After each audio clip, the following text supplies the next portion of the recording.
we start, this is August and I'm unbearably hot. So I'm pouring with sweat. I'm not ill, I'm just really, really hot. We're doing one take, and if this goes wrong, I'm not doing it again, so you've got to suffer with it. So we're going to have this presentation on neuroscience from Andrew and Kate's bedroom. Look at, this is where we do naughty things. Like, is that, okay, that's the last time I played the tart for you then. Okay, neuroscience, what happens in the brain? We've been following the impulse through the neurons, up through the spine, and it's going to arrive in the brain now.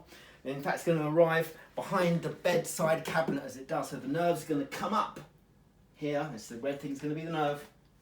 And the first thing it's going to do is going to junction off. It's going to talk to the alarm clock. Because what it needs is for you to be awake to deal with the pain. Unless it's catastrophic and you're unconscious, you really want to be awake to go, oh my God, that hurts. So anyway, so the nerve is going to come down here, down here, down here.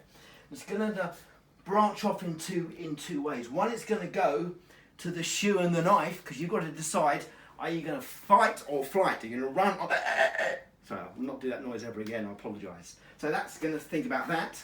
And on the other side, it's going to send it off to the fluffy, lovely polar bear, because you want to have an emotional response. Like if you just put your hand on a fire, do you want to put your hand on the fire again? No, hell no. So you want to have that emotional response.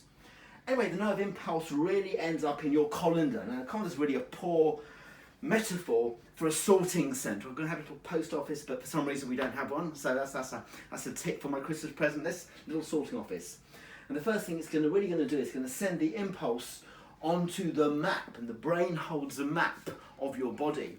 And there, so it's up there on the cerebrum, a little mini A to Z. It's going to show you where in the body it is.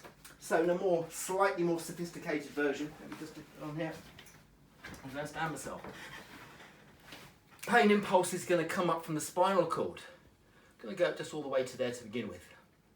First thing it's going to do as it comes up, it's going to send impulses to the alarm clock or the reticular formation. These little lines here, it's like in a circle. Starts going up then, and the next thing it's going to do, it's going to talk to the hypothalamus. And hypothalamus is the shoe and knife. That decides, that's normally controlling endocrine system, but also stress and fight and flight. So it's going to go, do you want to run or do you want to stay? It's also going to talk to amygdala. That's my way of the amygdala. The bear, that's the emotional centre, start developing an emotional output.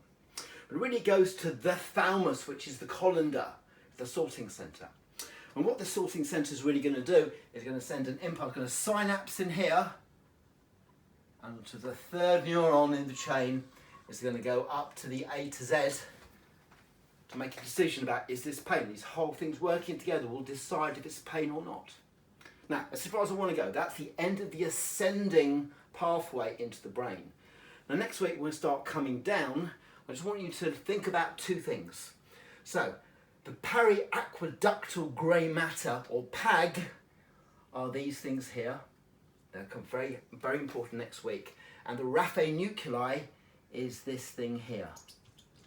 We'll be talking a little bit more about that next week. But that, think about from your finger all the way going up into the spinal column, all the way up to here, synapsing in the thalamus. Boom, onto the roadmap, engaging emotion, getting your attention, and initiating the fight or flight syndrome. I'm so hot, I'm going to go and just whine for the rest of the afternoon. Bye bye.